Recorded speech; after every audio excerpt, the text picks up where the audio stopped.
En Eureka, que una de nuestras propuestas siempre, o una de nuestras premisas, principios, ver la forma de hablar lo que otros no hablan.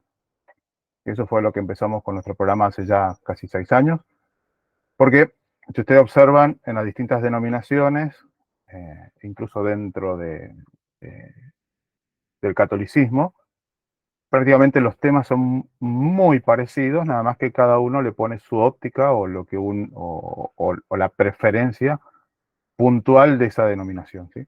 Entonces, si buscamos el tema del amor, vamos a encontrar que muchos hablan del amor. Si hablamos de la ley, hay quienes están a favor, quienes están en contra. Si hablamos de ritos o ceremonias, nos encontramos otra vez con grupos antagónicos. Si hablamos, no sé, de santidad, nos volvemos a encontrar con lo mismo. Posiciones opuestas, algunos en el medio. Eh, Pecado, como algo que compartió Sergio y yo en el grupo que compartimos con Sergio, agregué algunos versículos a un pequeño videito que había compartido.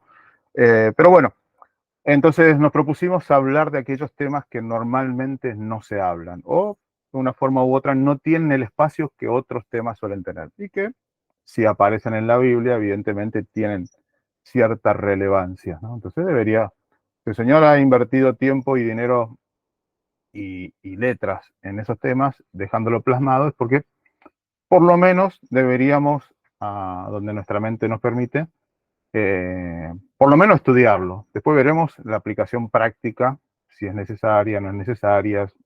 Pero si Dios lo escribió es porque evidentemente tiene un porqué. Bien. E incluso aparece, observen, en pantalla, ¿sí? Vemos que la primera vez que se presenta esta situación es en Génesis 4:4, ¿no? Y Abel trajo a los primogénitos de sus ovejas, y de grosura, y miró el Señor a Abel y a su presente, ¿no? Todos conocemos la historia, ampliamente utilizada para los niños, por lo general, y observamos que Abel hizo conforme al Señor, llevó un presente de las ovejas, y Caín, su hermano, llevó un presente del fruto de sus manos, ¿sí? Dos cosas, otra vez tenemos ahí el antagonismo, o dos posiciones encontradas, ¿no? O, divididas. Abel había entendido que el verdadero, o lo que era grato a Dios, era ofrecer un sacrificio, porque el Señor le había permitido discernir que eso era una esperanza en un futuro, en un Salvador en el futuro, ¿verdad? Bien. Observemos abajo, ¿sí? Aquí dice, un mismo estatuto tendréis vosotros de la congregación y el extranjero que mora con vosotros, estatuto perpetuo por vuestras edades como vosotros, así será el extranjero delante del Señor. Este dato es muy interesante porque el estatuto perpetuo tiene que ver no solo a través del tiempo y de las generaciones, sino tiene que ver con la persona, ¿sí? Ustedes conocen el tema de que una persona, depende de la gravedad de su crimen, se le da lo que se conoce como cadena perpetua. Eso quiere decir hasta el final de los días, pero eso no tiene que ver con todas las personas, sino está intrínsecamente relacionado con la persona en la que recae esa sentencia. Entonces, cuando dice estatuto perpetuo por vuestras edades, le está hablando a cada una de las personas, ¿sí? Algunos dicen que utilizan estas palabras para negar la vigencia del sábado como por la eternidad y limita ciertas cosas al pueblo hebreo, ¿no? Entonces, eso. Pero el estatuto perpetuo tiene que ver con cada una de las personas, es individual. Bien. Avanzamos. A ver, bien. Entonces tenemos, nos vamos a centrar en lo que son las ofrendas y los holocaustos, ¿sí? Ofrenda y holocaustos. Y tenían productos que podían ser de origen animal o vegetal, ¿sí? Tenemos todo el libro de Levítico donde se señalan las 7 fiestas que el Señor estableció, más todos los otros rituales que iban, ¿sí?, de la mano. Y todos ellos estaban escritos en un libro que iba al lado del arca, no adentro, iba al lado del arca, ¿sí? Y que ese libro iba a estar contra nosotros, ¿sí? Dice, será por testigo contra vosotros, dice el Señor. Bien, hay un libro muy interesante y ahora se me escapa el nombre del autor, que se llama La Cruz y su Sombra. Es de uno de los pioneros, y ahora se me escapa, después lo voy a revisar, que es un libro que explica prácticamente todas y cada una de las ofrendas que aparecen en el libro de Levítico y da su significado y su relación directa con todos y cada uno de los actos que el Señor cumplió, cumple y terminará por cumplir, ¿no? Hay algunos actos que quedan en el futuro. Un libro que les recomiendo, está en PDF, les recomiendo leer, es muy, muy interesante el libro y cuando uno lo recorre sus páginas empieza a entender y a comprender un montón de cosas y cuál era el significado de cada uno de esos símbolos que los sacerdotes y los israelitas debían practicar. Aunque la salvación siempre fue por fe, pero en una etapa estaba encerrada en unos símbolos y en otra etapa encerrada en otros símbolos. Entonces, volviendo a las ofrendas y a los holocaustos, tenemos productos de origen animal y vegetal. ¿Sí? Ya vimos que eh, Caín ofreció vegetal, pero estaba ofreciendo de su propia fuerza, mientras que Abel estaba ofreciendo, o sea, el símbolo de Abel era la esperanza en un Salvador, mientras que Caín quería ofrecer, quería alcanzar la gracia de Dios con sus, ¿cómo podríamos decir? Con su esfuerzo. Bien, entonces estos productos, ofrendas y holocaustos, se presentaban al Señor como una expresión de vamos a encontrar varios conceptos. Adoración, gratitud, dedicación y evidentemente para expiar pecados, ¿no? Tenemos la fiesta del juicio, donde ahí se expiaba definitivamente el pecado una vez al año. No tengo retorno y pregunto si estoy saliendo bien. Se escucha bien y se ve muy bien. Perfecto, gracias. Seguimos entonces. Bien. Entonces, pero a su vez, vemos que tenían otro grupo, ¿no? Vamos a ir encontrando muchas más características. ¿Sí? La oración era, dice, vamos a buscar el versículo, dice, luego se ofrecerá el sacrificio de paz como ofrenda encendida a Jehová, la grosura que cubre los intestinos y toda la grosura que está sobre las entrañas. ¿Sí? Eso tenía que ver con la adoración. ¿Sí? Después tenemos otro versículo que dice, luego ofrecerá el sacrificio, perdón, lo tengo duplicado acá. A ver si, bien, sí. Que estuve haciendo algún ajuste por ahí. Transcribí, bien. Dedicación. Mas el primogénito de vaca y de becerro no redimirás, quemarás la grosura de ellos. Y esta es la ley del sacrificio, y de ella se ofrecerá toda su grosura, la cola y la grosura que cubre los intestinos. ¿Sí? ¿Qué sucede? En cada uno de estos 4 elementos, puede haber algún otro, no es algo cerrado, sino algunos que hemos detectado nosotros. ¿Sí? En todos ellos, cualquiera fuera el motivo, ya fuera por adoración, por gratitud, por dedicación o para expiar pecado, era necesaria la grosura que la grosura fuera quemada en el altar. ¿Sí? Observen que en todos ellos, los testigos que hemos traído, habla de quemar la grosura. Hay muchos más, ¿sí? Si ustedes ponen grosura, o depende de la versión de la Biblia, o en la concordancia si buscan grosura, sebo, grasa, gordura, aparecen en algunas, ¿sí? Se van a llevar una interesante sorpresa de lo que significa eso. Entonces, en las ofrendas holocaustos, la de animal implicaba la quema de la grosura. Ahora, todos conocemos lo que es, bueno, en Argentina se conoce lo que es el asado, ¿no? Y todos, cuando se cocina el alimento en la llama, sobre la parrilla, normalmente hay un olor agradable, ¿no? Todos sabemos eso, lo que hemos consumido este tipo de alimentos. Ustedes saben también, en todos lados, el olor a la grasa quemada tiene cierto atractivo para el paladar y para el olfato humano. Para Dios también, pero no es ese olor grato el que Dios quiere oler o el que Dios, lo que nosotros olemos, lo que hace que Dios vea o se complazca en ese olor. Ahora un poquito más adelante lo vamos a ver. Pero era necesario quemar toda la grosura. ¿Sí? Versículo de Levíticos 17, 6, 7 dice: y el sacerdote esparcirá la sangre sobre el altar de Jehová a la puerta del tabernáculo de reunión y quemará la grosura en olor grato a Jehová. Y nunca más sacrificarán sus sacrificios a los demonios, tras de los cuales han fornicado. Tendrán esto por estatuto perpetuo por sus edades. Observen, quemará la grosura en olor grato a Jehová. Estatuto perpetuo. Ahora, es interesante que mientras estaban vigentes el sistema de sacrificios, esto era fácilmente de practicar.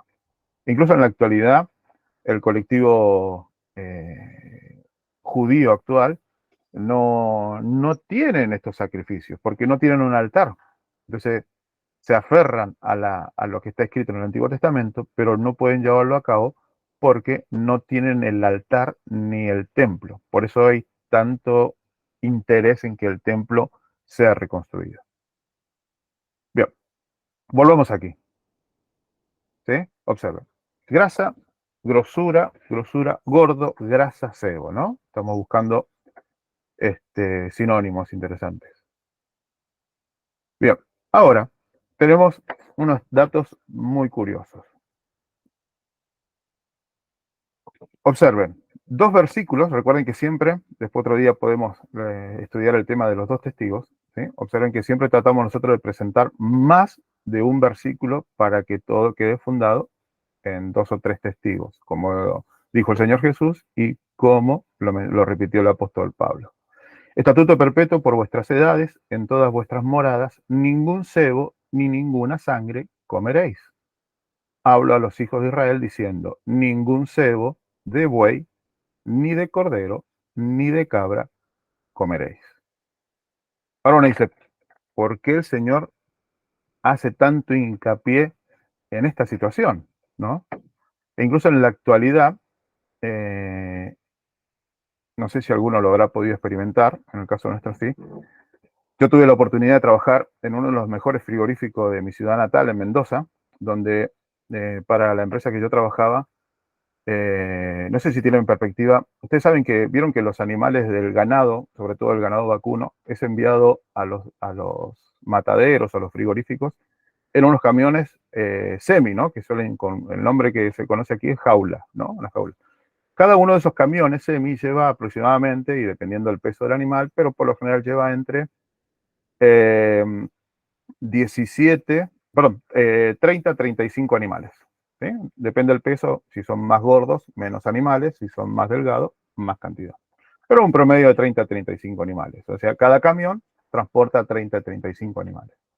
El lugar que yo trabajaba, matábamos en aquel momento 17 camiones por semana. Eso como mercadería para abastecer esa cadena de supermercados. O sea, 17 camiones llenos de animales, 17 por 35, se mataba cada semana. Y para una Navidad, ¿sí? Me tocó repartir 100, eran 20, sí, 150.000 kilos de pollos solo para una Navidad. Observen eso, lo que consumía una ciudad grande por allá por los años 90, solo para una fiesta, ¿verdad?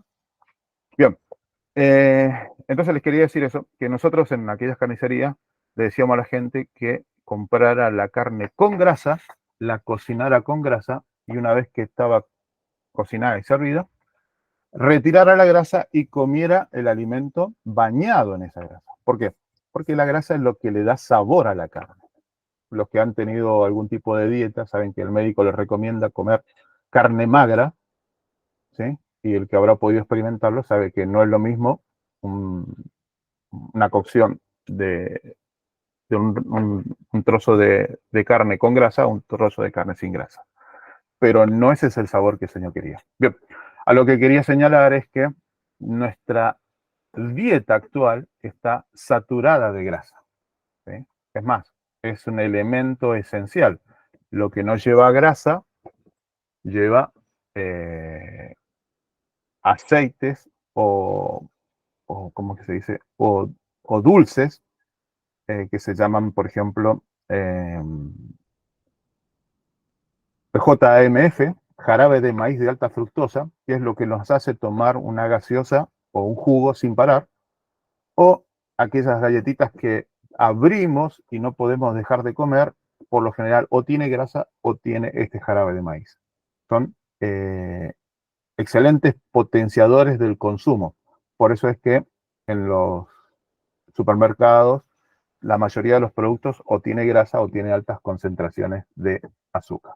Bien, avancemos entonces. El Señor dijo que no debíamos, ¿sí? O le dijo al pueblo de Israel, por carácter trascenditivo, nos toca a nosotros, consumir ningún cebo de buey, ni de cordero, ni de cabra comeréis. ¿Sí? Observemos que en los sacrificios todo eso quedaba estrictamente relegado a ser consumido en el altar. Observen, ninguno, o sea, no es ni un poquito ni nada, es ninguno.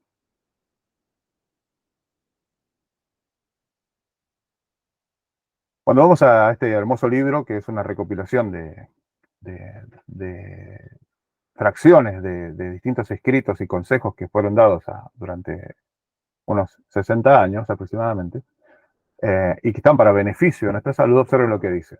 El alimento debe prepararse con sencillez, aunque forma esmerada para que incite el apetito. Debéis eliminar la grasa de vuestra alimentación. Contamina cualquier alimento que preparéis. Comed mayormente frutas y verduras. Observen lo que dice aquí. Debéis eliminar la grasa de vuestra alimentación. Bien, 969 años. Vamos a observar qué sucede con esta presentación que tenemos aquí, o esta pantalla. ¿Sí? El pecado, ¿sí? Referido a una dieta como el mundo la define, por eso hacía esta referencia, ¿no? de mi experiencia laboral y de lo que se utiliza en la actualidad en la industria alimenticia, hace que el consumo de la grasa animal haya hecho que de 969 años pasemos a vivir un promedio de 70 años ya, ¿cómo se dice? Sostenidos por al menos unos 10 a 15 años de consumo de medicación. ¿Eh?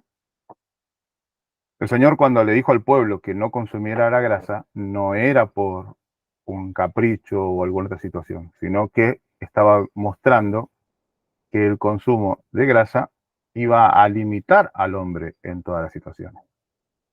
Además, todos, bueno, hay otra presentación, pero le adelanto un punto intermedio, capaz que ya en algún momento lo han visto. Ustedes saben que el Señor limitó la edad del hombre mediante el permiso del consumo de carne. Lo sabían ustedes, ¿no? Allí en Génesis 8, cuando Noé baja del arca. Entonces le dice, todos los he dado para comer, salvo carne con su sangre. ¿Sí? Pero incluso Noé ya sabía las limitaciones de consumir carne, eh, sabía que no debía consumir la grasa. Recuerden que la ley de Dios ha ido pasando en forma verbal de generación en generación. Pero el Señor lo deja en escrito cuando el pueblo es retirado, o sea, salvado de Egipto. Juan 17, 14 al 17. Yo les he dado tu palabra y el mundo los aborreció porque no son del mundo, como tampoco yo soy del mundo. No ruego que los quites del mundo, sino que los guardes del mal. No son del mundo como tampoco yo soy del mundo. Santifícalos en tu verdad. Tu palabra es verdad. Y cuando dice tu palabra es verdad, eso incluye a toda la Biblia, sobre todo en aquel momento, que lo único que estaba disponible para leer al respecto de Dios era nada más ni nada menos que el Antiguo Testamento. ¿Sí? Y acá es donde nosotros debemos tener en cuenta, ¿no? No somos del mundo. Cuando el Señor transforma nuestra mente, también nos lleva a cambiar esa vida de una vida basada en las prácticas corrientes del mundo, a una vida distinta donde el Señor quiere que nosotros vayamos avanzando, ¿sí? Eh, y creciendo en la gracia, en la verdad, y también que nuestra mente vaya siendo transformada día a día.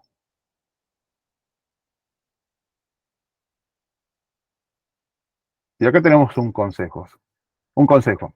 Saben que a veces los consejos dicen que, dice el dicho, a menudo los consejos son gratis y más a menudo los consejos son errados, sobre todo cuando vienen de el carácter del hombre. Pero el Señor nos deja siempre, a través de toda la Biblia, consejos. ¿Sí? Y los consejos pueden aceptarse o no aceptarse. Ahora, si el consejo es correcto, lógico y en nuestro beneficio, no aceptarlo se llama negligencia.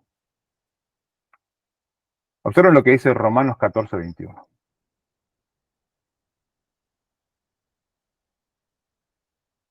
Bueno es no comer carne, ni beber vino, ni nada en que tu hermano tropiece. Interesante, ¿no? Porque el Señor nos va llevando a, a una cierta actitud frente a la alimentación. O se ofenda o se debilite. ¿Sí? Siempre tenemos que tener en cuenta qué sucede. Pero observen cómo empieza el versículo. Bueno es. Y cuando se le preguntó a Jesús, se le dijo, maestro bueno, ¿qué dijo Jesús? ¿Por qué me llamas bueno? Solo hay uno, el Padre. Ahora, si se permite que en la Biblia aparezca el concepto de que es algo correcto, porque entonces nosotros lo tergiversamos. ¿Sí? Es una de las pocas veces que aparece este, este consejo en el Nuevo Testamento. Muchos aluden al libro de Hechos, capítulo 10 y 11, donde la visión de Pedro tenía que ver con la posibilidad de comer cualquier cosa que estuviera en el lienzo, pero cuando uno estudia en profundidad esos capítulos, todos los que escucharon el relato de Pedro o que participaron activamente en ese suceso, entendieron correctamente qué es lo que Dios quería hacer y no tenía nada que ver con la alimentación. ¿Sí? Ahora, es interesante este tema porque, como les digo, no es algo que se toque actualmente, no es algo que llegue de todos lados. Ahora, esto no es, ¿cómo podríamos decirlo? Esto es un llamado a empezar a hacer las cosas de una forma distinta. ¿Sí? No es una prueba de fe, en el sentido que no es algo que, no es una prueba de discipulado, perdón, pero sí es algo que el hombre con el tiempo tiene que empezar a quitar de sus prácticas. ¿Ustedes me permiten y podemos ver otro tema cortito que está relacionado? Sería bueno, sí.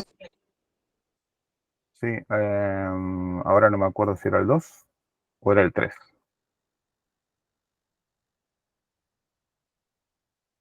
Bueno, están todos relacionados.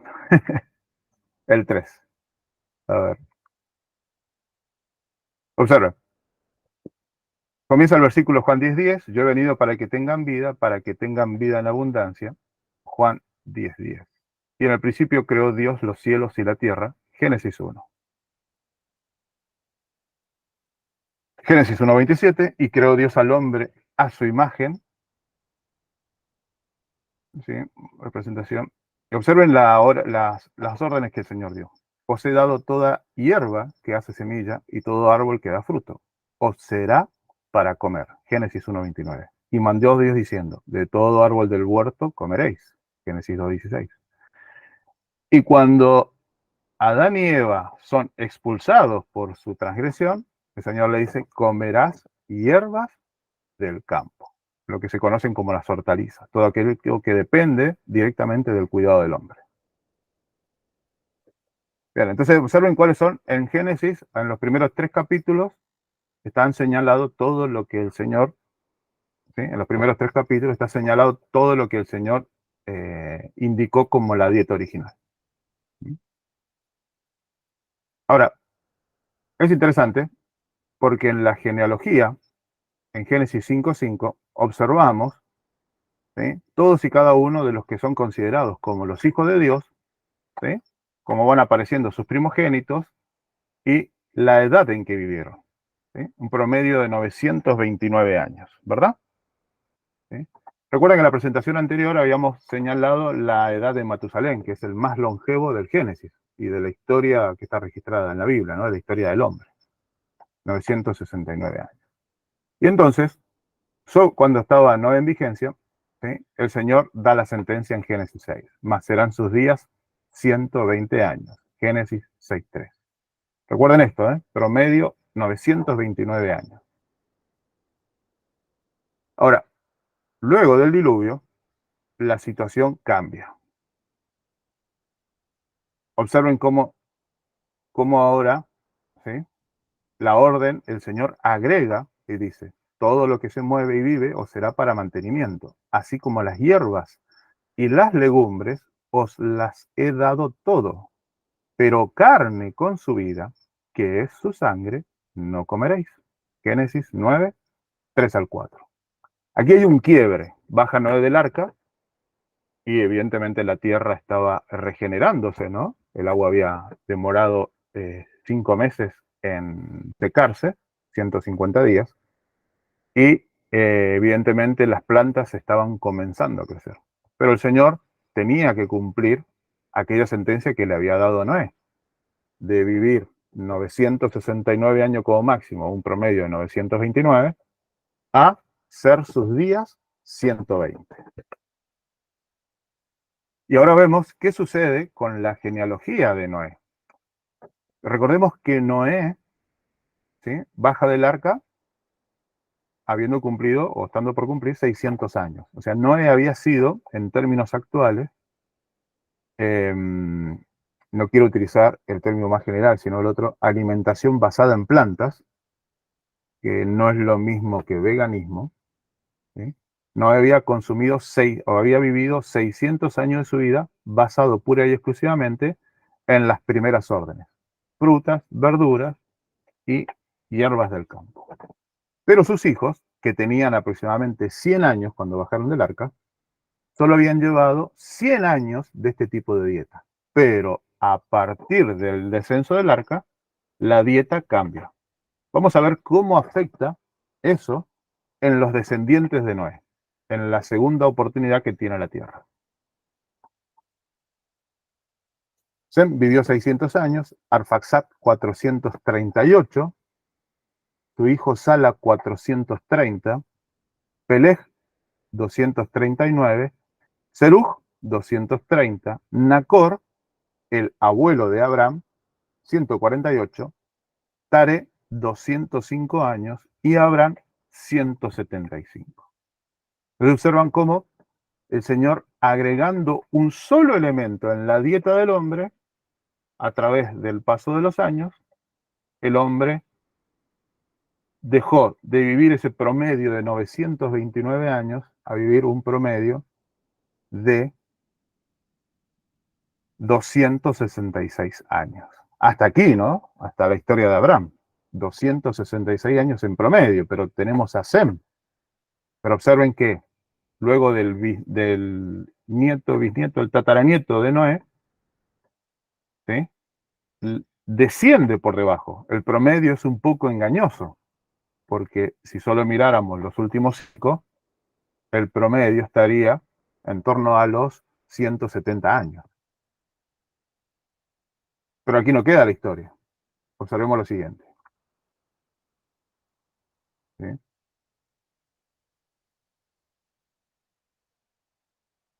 De la historia, del único que tenemos referencia de que haya vivido completamente los 120 años en forma clara, ¿sí?, es Moisés. Recuerdan que vivió 40 años con los egipcios, 40 años cuidando las ovejas y 40 años como guía del pueblo de Israel. Y observen, tenemos a David, que es la otra referencia, que dice que David tenía 30 años cuando comenzó a reinar y reinó 40 años. Por eso de este versículo obtenemos que David vivió aproximadamente unos 70 años, en términos generales, ¿no? No hay un dato preciso. Porque se dice, era David de 30 años y reinó 40 años. Puede ser año más, año menos, pero no cambia lo que nosotros queremos señalar en este pequeño estudio. ¿Sí? Recuerden lo que sucedió en el diluvio. Todo lo que se mueve, que es vivo, os será para mantenimiento. Así como la verdura de hierba, os lo he dado todo. Evidentemente, Noé tenía bien claro que eran los animales puros y que eran los animales impuros. ¿Verdad? Recuerden que ese concepto ya estaba dado desde los animales que subieron al arca. ¿Verdad? Incluso en aquella parte de Oriente se separan muy bien los animales puros e impuros. En la actualidad, las naciones, sobre todo las musulmanas, no consumen bajo ningún concepto cerdo, ¿sí? Pero sí tienen un alto consumo de lo que son los otros ganados, como por lo menos los ovinos, los vacunos y los caprinos, ¿sí? Volvemos a señalar, dice, os he dado toda hierba que hace semilla, todo árbol que da fruto, os será para comer. Y mandó diciendo, de todo árbol del huerto comeréis y comerás hierba del campo. Recuerden el mandato original. Pero observen que la historia sigue. 120 años. Moisés vivió 120 y David vivió 70.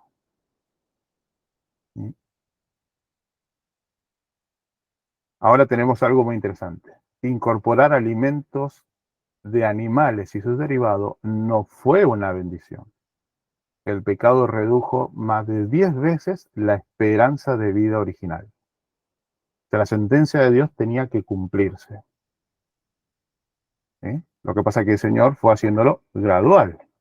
Dejó que el hombre se empezara a destruir con su apetito.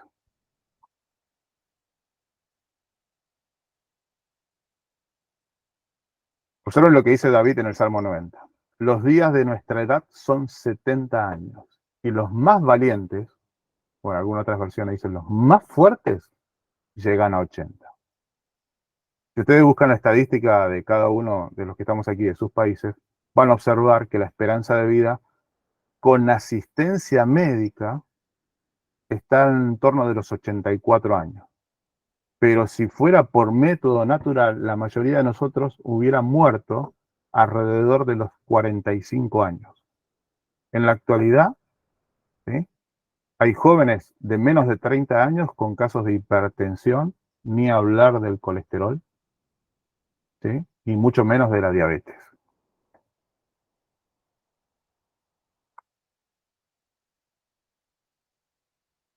Adán, más desobediencia, ¿sí? Génesis 2:17, no comerás porque el día que él comieres morirás, ¿sí?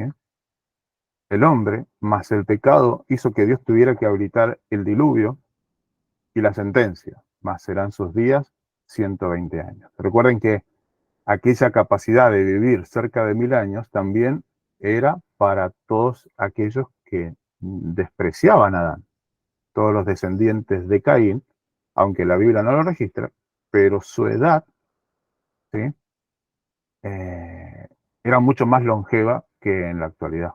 Y no puedo afirmar que vivían 1000 años, pero según lo que dice la Biblia, ¿no? Porque no toma tiempo en señalar eso, pero era una realidad. No morían jóvenes. Y todo aquel tiempo era siempre, recuerden que era de continuo su pensamiento el mal. Entonces, ¿qué queríamos señalar con esto? Observen que del 3 pasamos al 4 y aquí hablamos de la grosura, ¿verdad? Algo que quiero decirles es que en aquel libro que les señalaba, que se llama La cruz y su sombra, no me puedo acordar, La cruz y su sombra, es uno de los pioneros, no de los pioneros, sino de la segunda línea de la iglesia, de los hombres de la iglesia, señalaba que la grasa, voy a avanzar acá para que les quede en la presentación, ¿sí? Que la grasa que era quemada en el altar significa el pecado. O sea, el olor grato a Dios en aquel símbolo era que la grasa estaba asociada al pecado. Entonces, cuando la grasa en los intestinos era quemada ahí, el olor grato a Dios era que el pecado iba a ser consumido en el fuego para la eternidad. Es muy interesante porque la composición, sobre todo de las grasas que se mencionan, vamos a señalarlo aquí, el buey, la oveja y quiero señalar, eso es puntual, acá. La grasa del buey, la grasa del cordero y la grasa de la cabra son grasas que al fuego, ¿sí?, se consumen, se derriten. Incluso a veces hasta temperatura ambiente suelen empezar a derretirse. Pero, por ejemplo, la grasa del cerdo no se consume a temperatura ambiente. Por eso, aquellos que han podido observar algún tipo de embutidos o de fiambres, ven que incluso dejados a la temperatura del ambiente, esos trocitos de tocino no pierden ni consistencia, ni marcan, ni gotean, podríamos decir. Mientras que al calor del día, la grasa del buey, del cordero, de la cabra, tienden a derretirse. Entonces, el Señor veía en la grasa consumiéndose en el altar como el pecado siendo destruido por la eternidad, en forma simbólica. Por eso el cordero tenía que ser, vamos a volver un poco para atrás, el cordero, ¿sí?, debía ser, la ofrenda encendida de Jehová tenía que ser la grosura que cubre los intestinos, toda la grosura que está sobre las entrañas, ¿sí?, tenía que ser quemada. En otro estudio, si ustedes quieren, después un día podemos hablar al respecto de lo que son las entrañas, lo que representan en la Biblia. Entonces, estos dos pequeños estudios quería aprovechar para compartirles hoy, no estaban en la mente, pero si el Señor permitió que les hablara y todo esto, tiene que haber algún propósito. No es para señalar, no conozco la vida de ninguno de los integrantes que están aquí, ni sus hábitos alimenticios, no pretendo señalarlos, pero sí quiero mostrarles lo que la Biblia enseña. Esa es la realidad. Como les dije, nuestra premisa es hablar de aquellas cosas que en otros lados no se hablan, no por molestar, sino porque si el Señor lo dejó registrado en la Biblia, tiene que tener algún tipo de enseñanza para aquel que es lector de la Sagrada Palabra de Dios. Amén.